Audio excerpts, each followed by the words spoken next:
Kita menikmati melihat lawan dipermalukan. Kita menikmati ketika komentar-komentar menghancurkan mereka. Kita menikmati ketika algoritma mempertemukan kita dengan orang-orang yang satu pemikiran, lalu bersama-sama menertawakan yang berbeda.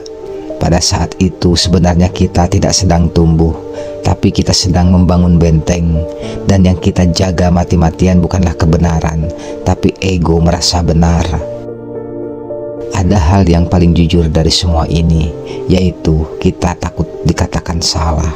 Karena kalau kita salah berarti selama ini kita membangun identitas di atas fondasi yang rapuh. Dan itu akan terasa menyakitkan, karena lebih mudah menyerang lawan daripada merombak atau memperbaiki diri sendiri. Lebih mudah menyebut orang lain sesat daripada mengakui, mungkin aku belum sepenuhnya paham. Ego kita tidak butuh kebenaran. Ego kita hanya butuh sebuah kemenangan dan pengakuan. Mungkin selama ini kita tidak tahu siapa diri kita. Kita hanya tahu siapa yang kita lawan. Dan itu tampak menyedihkan, karena artinya identitas kita bukan dibangun dari kesadaran, tapi dari sebuah perbandingan. Kita bukan kuat, kita hanya relatif. Kita sering menyebut diri kita pencari kebenaran, padahal yang kita cari hanyalah rasa unggul. Kita bilang kita membela nilai, padahal kita sedang membela harga diri.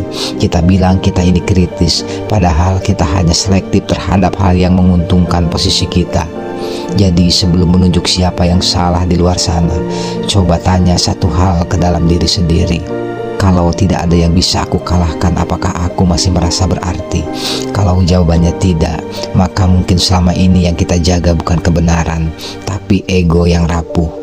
Kalau kita belum berani mengakuinya, perdebatan akan selalu jadi arena pembuktian, bukan ruang untuk belajar. Kita akan terus butuh musuh, karena tanpa musuh kita tidak tahu bagaimana cara merasa benar.